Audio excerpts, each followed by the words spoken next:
ఈ స్కూల్ యొక్క ప్రధాన ఉపాధ్యాయురాలు రాజశ్రీ గారు, ఉపాధ్యాయురాలు శ్రీదేవి గారు, స్కూల్ మేనేజ్మెంట్ కమిటీ చైర్మన్ అయినటువంటి నాగలక్ష్మి గారు, పేరెంట్ అయినటువంటి జ్యోత్స్న గారు,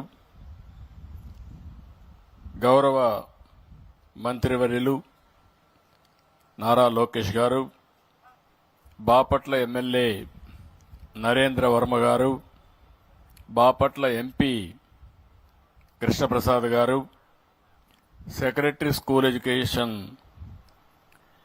కోన శశిధర్ గారు, కమిషనర్ విజయరామరాజు గారు, కలెక్టర్ మురళీ గారు, ఈ కార్యక్రమానికి వచ్చినటువంటి ప్రత్యేకంగా పేరెంట్స్ అందరికీ, టీచర్స్కు, అదే మరి విద్యార్థులందరికీ పేరు పేరున మనస్ఫూర్తిగా నా నమస్కారాలు, అభినందనలు, శుభాభినందనలు. ఈరోజు మిమ్మల్ని అందరినీ చూస్తే చాలా సంతోషంగా ఉంది.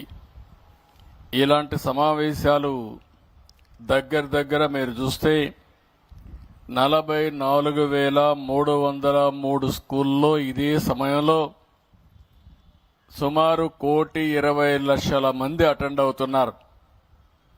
దీన్ని ఒక మెగా పేరెంట్ టీచర్స్ డేగా మనం చేసుకుంటున్నాం. ఇది చరిత్రలో గిన్నీస్ రికార్డులో శాశ్వతంగా లిఖించదగ్గ రోజు అని చెప్పి కూడా నేను మీకు తెలియజేస్తున్నా. విద్యాశాఖలో పెను మార్పులు రాబోతున్నాయి. ఇంతవరకు మనందరం కూడా ఆలోచించింది ఎక్కువగా హార్డ్వేర్ పైనే, అంటే బిల్డింగులు కావాలి, టీచర్లు కావాలి, ఇవన్నీ కూడా చేశాం. కానీ మొట్టమొదటిసారిగా ఒక్కసారి చూస్తే కనెక్టివిటీ తీసుకొచ్చారు నారా లోకేష్ గారు, శశిధర్ గారు. ఆ కనెక్టివిటీ ఏంటంటే ఒక పక్క విద్యార్థి, ఒక పక్క టీచర్, ఇంకొక పక్క తల్లి తండ్రి, మూడోది గవర్నమెంట్. ఈ 4 కలిసి ఒక మెగా టీచర్ పేరెంట్స్ డేని ఏర్పాటు చేసుకోవడం, ఇది చరిత్రలోనే, ఆంధ్రప్రదేశ్ రాష్ట్ర చరిత్రలోనే మొట్టమొదటిసారిగా ఈ కార్యక్రమానికి నాంది పలికాం. ఇది చాలా మంచి ఈవెంట్ అని చెప్పి నేను మీకు తెలియజేస్తున్నా. ఇక్కడుండే పేరెంట్స్ అందరికీ ఒకటే విజ్ఞప్తి చేస్తున్నాను. మనం పుట్టినప్పటి నుంచి చనిపోయే వరకు ప్రతి క్షణం నేర్చుకుంటానే ఉంటాం. నేను అందుకే ఒక మాట చెప్తాను. అనునిత్యం నేను ఒక స్టూడెంట్ని. నేను నేర్చుకున్న విషయాలు మళ్లీ ప్రజల కోసం అమలు చేస్తూ ఉంటాను. ఇక్కడుండే స్టూడెంట్స్ కానీ పేరెంట్స్ కానీ మీరు గుర్తుపెట్టుకోవాల్సిన అవసరం ఉంది. కొత్త విషయాలు మీరు కూడా నేర్చుకుని మీకు, మీ కుటుంబానికి ఏ విధంగా ఉపయోగపడతాయో అవన్నీ కూడా ఎప్పటికప్పుడు అమలు చేయాల్సిన అవసరం ఉంది. పిల్లలందరికీ ఒకటే విజ్ఞప్తి చేస్తున్నా. మనందరం కూడా మన సంస్కృతి, ఇప్పుడే చాలా మంది మాట్లాడారు, మాతృదేవోభవ. మొట్టమొదటిసారిగా గుర్తొచ్చేది తల్లి, జన్మనిచ్చింది తల్లి. అందుకే నేను ఒక టీచర్స్ దీంట్లోకి పోతే, పేరెంట్స్ దీనికి పోతే, అందరూ తల్లులైతే అందరూ వచ్చారు, కానీ తండ్రులు మాత్రం తక్కువగా వచ్చారు. అంటే అక్కడ కూడా తండ్రి అటు ఇటు తిరుగుతూ ఉంటాడు, కానీ బిడ్డలను అంటిపెట్టుకునేది జన్మనిచ్చిన తల్లి. ఆ విషయాన్ని మనందరం గుర్తుపెట్టుకోవాల్సిన అవసరం ఉంది. ఇప్పుడే లోకేష్ కూడా చెప్పాడు నా విషయంలో కూడా. నేను కూడా మిస్ అయ్యాను, కానీ ప్రజాసేవలో మా మిస్సెస్ అయితే శ్రద్ధ పెట్టి స్టాన్ఫోర్డ్ వరకు చదివించగలిగింది. ఇది ప్రతి ఒక్క కుటుంబంలో యథార్థమైన వాస్తవం. తల్లి తర్వాత మనం గుర్తుపెట్టుకున్నది పితృదేవోభవ, తండ్రి. తల్లి, తండ్రి, ఈ 2 తర్వాత ఆచార్య దేవోభవ, టీచర్. నేను ఇప్పుడు కూడా ఎక్కడున్నా, చిన్నప్పుడు నాకు చదువు చెప్పిన టీచర్ ఇప్పుడు కూడా గుర్తున్నాడు. నా జీవితంలో ఒక ప్రగాఢమైనటువంటి మార్పు తీసుకొచ్చిన టీచర్ని జీవితంలో ఎవ్వరూ మర్చిపోలేం. ఇది మనకు వారసత్వంగా వచ్చిన సంపద అని చెప్పి కూడా నేను మీకు తెలియజేస్తున్నా. అలాంటి అందరినీ కలిపి ఈరోజు ఈ కార్యక్రమాన్ని చేపట్టడం చాలా సంతోషం వస్తుంది. అందుకే దీన్ని ఒక పేరు కూడా పెట్టాను నేను, స్టూడెంట్ పేరెంట్ టీచర్ ప్రభుత్వం. ఈ 4 కలిపి ఎస్పీటీపీ. ఎస్పీటీపీ అంటే స్టూడెంట్ పేరెంట్ టీచర్ ప్రభుత్వం కలిసి అవగాహన చేసుకున్న ఒప్పందం ఈ పిల్లల భవిష్యత్తు కోసం అని చెప్పి కూడా నేను మీకు తెలియజేస్తున్నా. నా ఆలోచన ఒకటి, ఏదైనా సాధ్యం. ప్రపంచంలో టెక్నాలజీ ముందుకు పోతా ఉంది. ఇదే బాపట్లలో చదువుకున్న వ్యక్తి అమెరికాకు పోయి అమెరికాలో $1,20,000 సంవత్సరానికి ఆదాయం సంపాదిస్తున్నాడు. మనం ఇక్కడ పుట్టి ఇక్కడే ఉంటే $2,700 $2,800 సంపాదిస్తున్నాం. అంటే మనకు వాళ్లకు వ్యత్యాసం మీరు చూస్తే 40 రెట్లు పెరిగిపోయింది. మన బిడ్డే మన ఊర్లో చదివాడు, కానీ అమెరికాకి వెళ్ళాడు. అక్కడుండే అవకాశాలను అందిపుచ్చుకున్నాడు, కొత్త విషయాలు నేర్చుకున్నాడు. అమెరికా కంటే కూడా బాగా రాణించే పరిస్థితికి వచ్చాడు. అమెరికాలో ఉండే అమెరికన్ ఆదాయం $60,000. వాళ్ళకంటే 2 ఆదాయం పెరిగింది. అంటే పెరిగిందంటే దానికి కారణం నాలెడ్జ్నిచ్చేదే చదువు అని చెప్పి నేను మీకు తెలియజేస్తున్నా. మనం అందరం కూడా ఆలోచిస్తూ ఉంటాం, ఏదో స్కూల్కి పోతున్నాడు, ఏదో వానాకాలం చదువుకుంటాడు, మనకేముందని పేరెంట్స్ అనుకుంటున్నారు. కానీ మీ పిల్లల భవిష్యత్తు మీ చేతుల్లో ఉంది. ఈ పిల్లల భవిష్యత్తు ఈ టీచర్ల చేతుల్లో ఉంది. అందుకే నేను చాలా స్పష్టంగా ఒక విజన్ తయారు చేశాను. ఒకప్పుడు సమైక్య ఆంధ్రప్రదేశ్లో 99-2000లో విజన్ 2020 తయారు చేశాను. అందరూ ఎగతాళి చేశారు. ఈరోజు హైదరాబాద్ తలసరి ఆదాయం మీరు చూస్తే దేశంలో నెంబర్ 1గా తయారైందంటే ఆ రోజు చూపించిన విజన్, ఆ రోజు వేసినటువంటి ఫౌండేషన్ అని చెప్పి నేను మీకు తెలియజేస్తున్నా. ఈ రోజు నేను ఒకటే ఆలోచిస్తున్నాను, మళ్లీ ఒక విజన్ తయారు చేశాను. స్వర్ణాంధ్రప్రదేశ్ విజన్ 2047. 2047కి రాష్ట్రం ఏ విధంగా ఉండాలనో చాలా స్పష్టంగా తయారు చేశాం. అందులో మీరు చూస్తే 42,000 నుంచి $43,000 ఆదాయం వస్తుంది. ఇప్పటికంటే 15 రెట్లు ఆదాయం పెరగాలి. ఆదాయం పెరగాలంటే సంపద సృష్టించాలి. ఆ సంపద సృష్టించాలంటే ఈ పిల్లలందరూ కూడా తెలివైనటువంటి నాలెడ్జ్ అక్వైర్ చేస్తేనే ఇది సాధ్యం.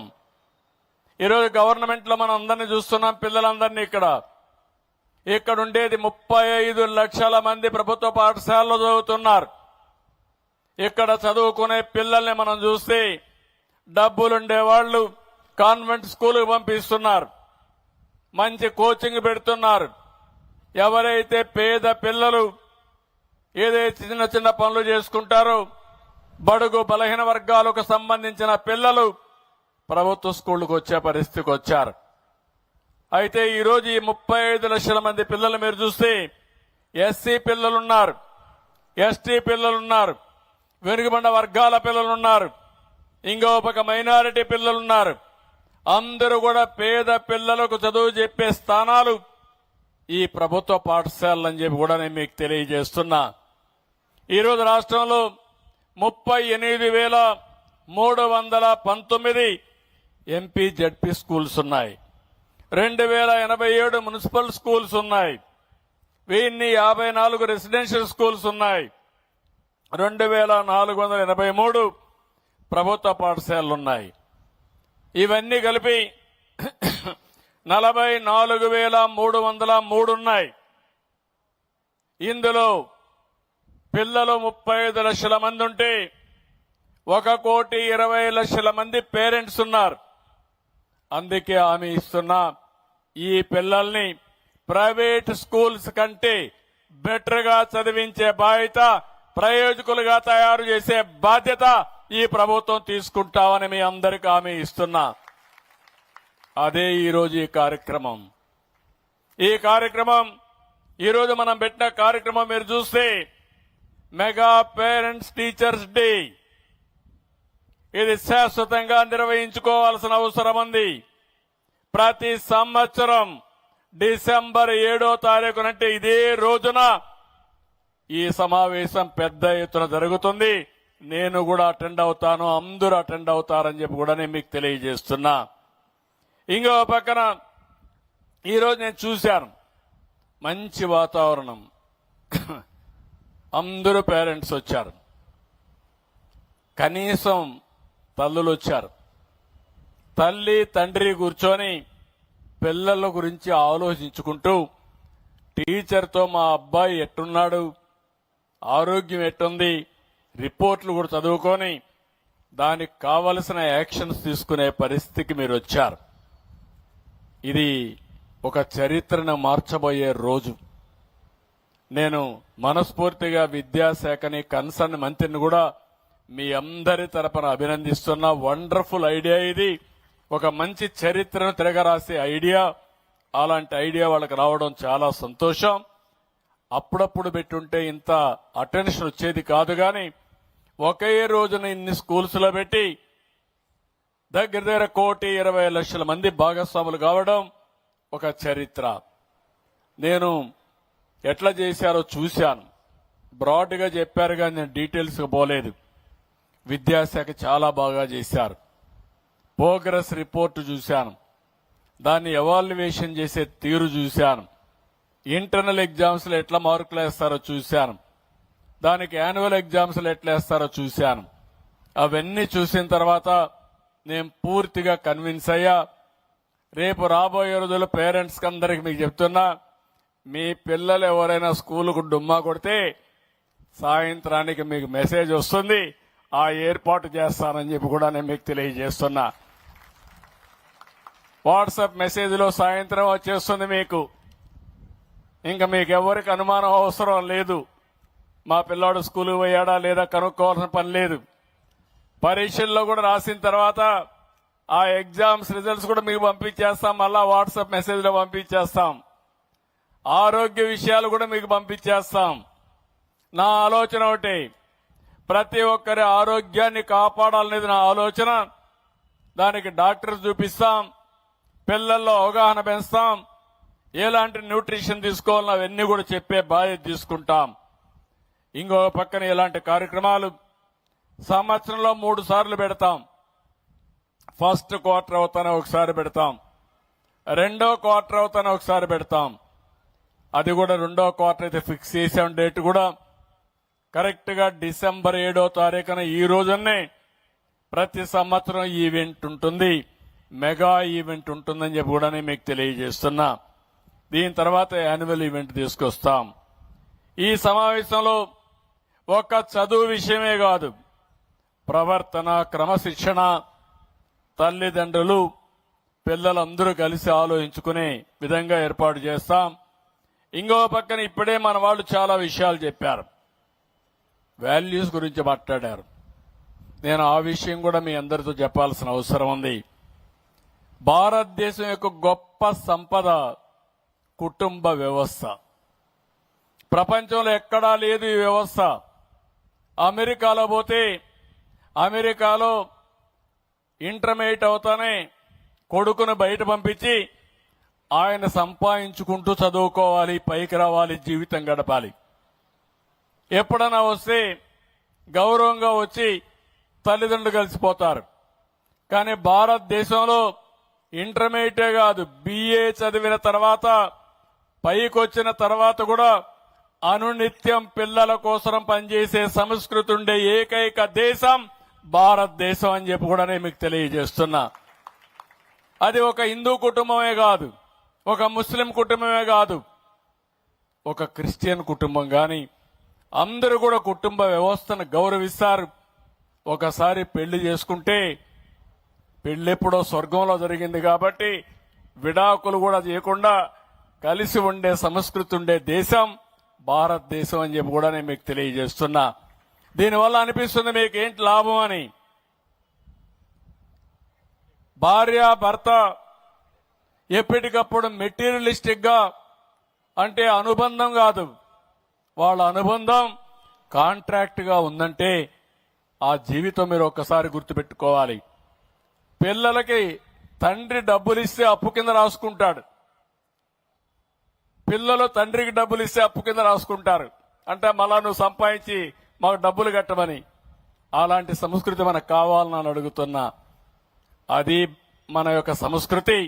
దీన్ని మీరు కాపాడుకోవాల్సిన బాధ్యత మీ అందరిపైన ఉంది.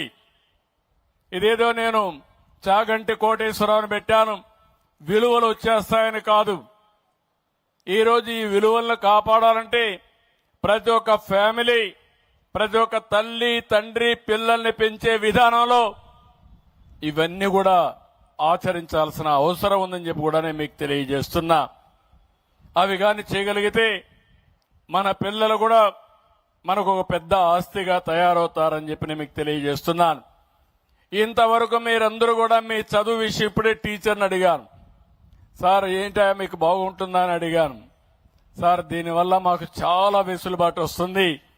ఇంత మునుపు పిల్లలు మా మాట వినేవాళ్ళు కాదు, కానీ ఇప్పుడు తల్లి తండ్రి వచ్చారు కాబట్టి మేము చెప్తే మా మాటకు కూడా పిల్లలు గౌరవిస్తారని టీచర్లు చెప్పే పరిస్థితికి వచ్చారంటే మీకు తెలియకుండా పెను మార్పులకు దారి తీస్తా ఉంది. అంటే ఒక బాధ్యత. నేను ఆ విషయం మాట్లాడుతున్నా. బాధ్యత మన కోసరం, మన భవిష్యత్తు కోసరం. అలాంటిది అందరం కూడా సమైక్యంగా ఆలోచించి సమైక్యంగా ప్రణాళికలు తయారు చేసుకో ముందుకు పోవాల్సిన అవసరం ఉంది. ఈ రోజు దీంట్లో నేను చూశాను, ఇండివిజువల్ గా పేరెంట్ టు టీచర్ మీటింగ్లు పెట్టారు, ప్రోగ్రెస్ రిపోర్ట్ హోలిస్టిక్ గా ఇచ్చారు, స్కూల్కి అకాడమిక్ దీనికి స్టార్ రేటింగ్ ఇచ్చారు, కల్చరల్ స్పోర్ట్స్ యాక్టివిటీస్ ప్రాధాన్యత ఇచ్చారు, అవేర్నెస్ కింద ఫీడ్బ్యాక్ కలెక్షన్ కింద ఎన్ని పెట్టారు. ఇక్కడ ఒక విషయం మీ అందరికీ చెప్పాలి. ఈరోజు పిల్లలంటే మనం ఏదో మెషిన్స్ మారిగా పెట్టి 24 గంటలు చదువుకోమని చదువుటే రుద్దుతున్నాం. దానివల్ల పిల్లల్లో కూడా ఆలోచన విధానం కూడా మారే పరిస్థితి వస్తుంది. చదువు అనేది ఈ రోజుల్లో ఆడుతూ పాడుతూ చదువుకోవాల్సిన అవసరం ఉంది. హ్యాపీగా ఉండాలి, ఆనందంగా ఉండాలి.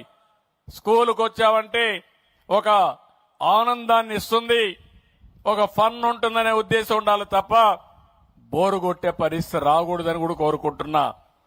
రెండో విషయం మీరందరూ గుర్తుపెట్టుకోవాలి. చిన్నప్పుడు ఎవరైతే బాగా ఆడతారో ఏ గేమ్ అయినా కానీ, అది ఖోఖో కావచ్చు, వాలీబాల్ కావచ్చు, లేకుంటే బ్యాడ్మింటన్ కావచ్చు, ఏ గేమ్ అయినా కబడ్డీ కావచ్చు, ఏదైనా కానీ ఆడితే మానసిక స్ట్రెస్ తగ్గుతుంది, కష్టాన్ని మర్చిపోతాం, టెన్షన్ పోతుంది, దీనివల్ల శారీరకంగా బలం వస్తుంది. ఈ విషయం కూడా మీరు గుర్తుపెట్టుకోవాల్సిన అవసరం ఉంది. ఎందుకంటే పెద్ద అయిన తర్వాత మైండ్ బాగా పనిచేసిన శరీరం సరిగా పనిచేయకపోతే మనం అనుకున్న లక్ష్యాలు నెరవేరవు. అందుకే చిన్నప్పటి నుంచి పిల్లలందరినీ స్పోర్ట్స్ పట్ల ప్రత్యేకమైన శ్రద్ధ తీసుకోవాల్సిన అవసరం ఉంది. దీనికి కూడా ప్రాధాన్యత ఇస్తాం. ఇది కాకుండా ఇంకొక పక్కన మీరు ఒకసారి చూస్తే ఏదైతే మానసిక ఆనందం, ఎప్పటికప్పుడు స్పిరిచువాలిటీ కూడా అవసరం. కొన్ని విషయాలు కూడా అప్పుడప్పుడు రెస్ట్ ఇవ్వడం కూడా అవసరం. ఈరోజు ఇంత మునిపే మాట్లాడారు, ఏదైతే డ్రగ్స్ ఉన్నాయి, ఒకసారి డ్రగ్స్ కి అలవాటు పడితే ఇంకా మన మనుషులు మన చేతుల్లో ఉండరు. సెల్ ఫోన్ కూడా అంతే. ఏదైనా వ్యసనానికి అలవాటు పడితే ఆ వ్యసనమే మన పిల్లల్ని మన జీవితాలను నాశనం చేస్తుంది.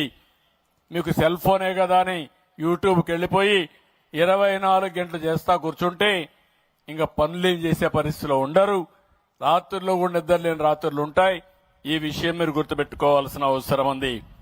నేను ఈ సందర్భంగా మిమ్మల్ని అందరినీ ఒకటే కోరుతున్నాను. టీచర్స్ ఉన్నారు, నాకు టీచర్స్ అంటే ఒక గౌరవం. నేను ఈ కార్యక్రమాలు ఇప్పుడు చేయలేదు.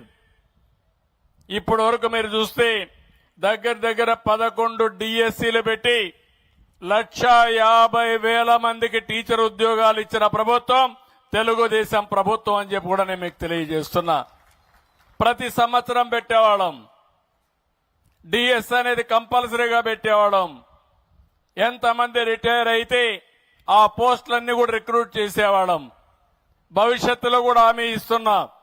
ఈ సంవత్సరం ఎడ్యుకేషన్ మినిస్టర్ గారు రేపు జూన్ కంతా మళ్ళా స్కూల్స్ ప్రారంభించే లోపల టీచర్లని మొత్తం రిక్రూట్ చేయడమే కాకుండా ట్రైనింగ్ ఇచ్చి మొదటి రోజున వాళ్ళు స్కూల్కి వచ్చే పరిస్థితి తీసుకురావాల్సిన అవసరం ఉంది. ప్రారంభించిన మొదటి రోజునే కొత్త టీచర్లందరూ కూడా పొజిషన్ చేసే బాధ్యత తీసుకోవాలి. ఆ తర్వాత నెక్స్ట్ ఇయర్ నుంచి ఎక్కడికక్కడ ప్రతి సంవత్సరం డిఎస్సి ఉంటుంది. వాళ్ళకు కూడా ఒక పర్టికులర్ టైం ఇస్తాం. అవన్నీ ఇచ్చి మళ్లీ కొత్తగా సంవత్సరం క్యాలెండర్ స్కూల్స్ ప్రారంభించే ముందే వాళ్ళందరినీ కూడా పొజిషన్ చేస్తాం.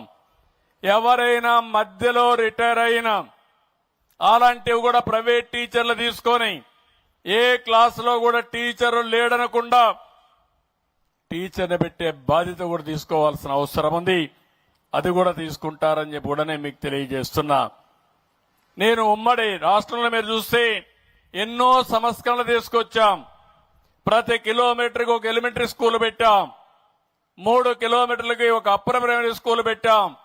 5 కిలోమీటర్లు ఒక హై స్కూల్ పెట్టాం. మండలంలో జూనియర్ కాలేజీ పెట్టాం. రెవెన్యూ డివిజన్ లో ఇంజనీరింగ్ కాలేజీ పెట్టాం. జిల్లాలో మెడికల్ కాలేజీ పెట్టాం. ఈ విధంగా మీరు చూస్తే విద్యకు ప్రాధాన్యత ఇచ్చాం. ఈ రోజు ఇంజనీర్లు వచ్చారంటే కొన్ని వేల వందల స్కూల్ కాలేజీలు పెట్టాం. డాక్టర్లు వచ్చారంటే 10ల సంఖ్యలో మెడికల్ కాలేజీలు తీసుకొచ్చాం. దానివల్ల మన వాళ్ళు డాక్టర్లు అయ్యారు, ఇంజనీర్లు అయ్యారు, బ్రహ్మాండంగా చదువుకొని ముందుకు పోయే పరిస్థితికి వచ్చారు. ఇంకో పక్క గురుకుల పాఠశాలలు తీసుకొచ్చాం. పేద పిల్లలకు రెసిడెన్షియల్ స్కూల్స్ తీసుకొచ్చాం.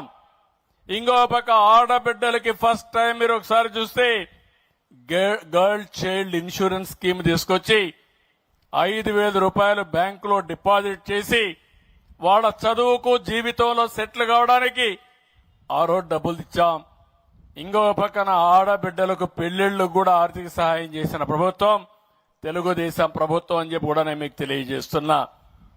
ఉద్యోగాల్లో కాలేజీల్లో మీరు చూస్తే 33% రిజర్వేషన్లు తెచ్చాం. ఈరోజు టీచర్లకైతే 50% అంతా కూడా మొత్తం టీచర్లు అమ్మాయిలే ఉండే పరిస్థితి తీసుకొచ్చాం. తొందరలోనే 16,347 మెగా టీచర్లు కూడా రిక్రూట్ చేస్తాం.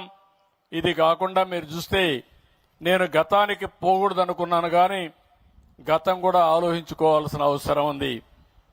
గతంలో మీరు చూస్తే ఎక్కడ చూసినా నాకు ఒక వారసత్వంగా సమస్యలన్నీ వచ్చాయి. గుంతలబడిన రోడ్లు, టౌన్స్ లో ఎక్కడ చూసినా గార్బేజ్, 84 లక్షల మెట్రిక్ టన్నులు చెత్త చెదారం టౌన్స్ లో పేరకపోయింది. ఇంకో పక్కన 10 లక్షల కోట్ల రూపాయల అప్పులు, ఒక్క విద్యా వ్యవస్థలో 6,500 కోట్ల రూపాయల అప్పులు. ఇంకో పక్క బిల్లులు చూస్తే 1,00,000 కోట్ల పైన బిల్లులు బకాయిలు. ఇక్కడ ఫీజు రీఎంబర్స్మెంట్ గానీ హాస్టల్ ఖర్చులు చూస్తే 3,500 కోట్ల రూపాయలు బకాయిలు పెట్టారు. స్కూల్ కి డబ్బులు 920 కోట్ల రూపాయలు చెల్లించలేని పరిస్థితి. బట్టలు కుట్టిన డబ్బులైతే 200 కోట్లు ఇవ్వలేదు. నాడు నేడులో పనులు చేసి 1,450 కోట్లు ఇవ్వలేదు. మధ్యాహ్న భోజన బిల్లులు, కోడిగుడ్ల డబ్బులు, కడాన చిక్కీల డబ్బులు కూడా పెండింగ్ పెట్టేసి వెళ్లిపోయారు. అవన్నీ కూడా పే చేసే పరిస్థితికి వచ్చాం. 5 ఏళ్లలో ఒక్క డిఎస్సి టీచర్ని పెట్టలేదు. కొత్తగా ఒక్క టీచర్ రాలేదు. విద్యా ప్రమాణాలు ఏ విధంగా పెరుగుతాయని అడగతున్నా. ఎప్పుడైనా సరే టీచర్ లేకుంటే చదువు ఎట్లా వస్తుందని అడుగుతున్నాను. ఈ విధంగా వ్యవస్థను విచ్ఛిన్నం చేసి విలీనం పేరుతో స్కూళ్లన్నీ జీవో 117 తీసుకొచ్చి 4 లక్షల మంది పిల్లలు స్కూలుకు రాకుండా పోయే పరిస్థితికి వచ్చారు. ఇలాంటి చాలా జరిగాయి. ఈరోజు ఈ ప్రభుత్వం చాలా స్పష్టంగా ఉన్నాం. నేను అందుకనే ఇక్కడికి వచ్చినప్పుడు ఒక హామీ ఇచ్చాను. ఆ హామీ మీరు చూస్తే రాబోయే సంవత్సరం మళ్లీ స్కూల్ ప్రారంభించే సమయానికి బిల్డింగ్స్ అన్ని కూడా పూర్తి చేసి ఈ స్కూల్లో ఏ రేటింగ్ వచ్చేట్టుగా అన్ని పారామీటర్స్ ముందు తీసుకుపోతాం. 18 వస్తువుల మీద రేటింగ్ వేశారు, నేను చూశాను, చాలా బాగా చేశారు.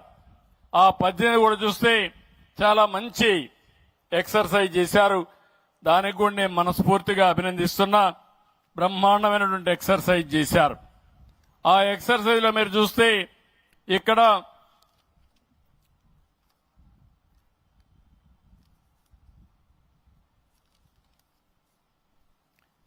దగ్గర క్లాస్ రూమ్స్ ఒకటి, boundary wall, electricity, toilet facilities, drinking water, library, play ground, dustbins, furniture, science laboratory, internet, ICT tools, ICT computer labs, digital library, kitchen shed, అదే మరి vocational laboratory, kitchen gardens, CWSN friendly toilets అన్ని కలిపి 18 items కింద ఒక్కొక్క దానికి 5 మార్కులు వేశారు weightage కింద. కానీ ఈ స్కూల్కి చూస్తే ఇంకా మొత్తం 43% వచ్చింది. దీనికి రావాల్సింది 90 రావాలి. అంటే ఆవరేజ్ లో ఉన్నారు ఈ స్కూలు. కాబట్టి దీన్ని రివర్స్ చేసే బాధ్యత తెలుగుదేశం పార్టీ తీసుకుంటాం. రాబోయే సంవత్సరం ఇక్కడ స్కూల్కి వస్తానే మీకు పెను మార్పులు కనపడస్తాయి. ఇది కాకుండా ఇంకొక పక్కన అవుట్కమ్ ఇండికేటర్స్ బాగా తయారు చేశారు. ఇది కూడా మీరు చూస్తే ఎక్కడికక్కడ తీసుకొచ్చారు. ఇంకొక పక్కన పిల్లల ఆరోగ్య విషయంలో మెడికల్ చెకప్ కూడా ప్రాధాన్యత ఇచ్చాం. అవి కూడా తయారు చేశారు. దాన్ని కూడా ఎగ్జామిన్ చేస్తాం. ఏ కారణాల వల్ల పిల్లలు అనారోగ్యం అవుతున్నారో అవి కూడా చూసుకొని, అంటే వాళ్ళకి ఇచ్చే ఫుడ్ వల్ల ఇంప్రూవ్ చేయగలిగితే ఫుడ్ వల్ల ఇంప్రూవ్ చేయడం, మెడిసిన్స్ ఇవ్వాలంటే మెడిసిన్స్ ఇచ్చి అన్ని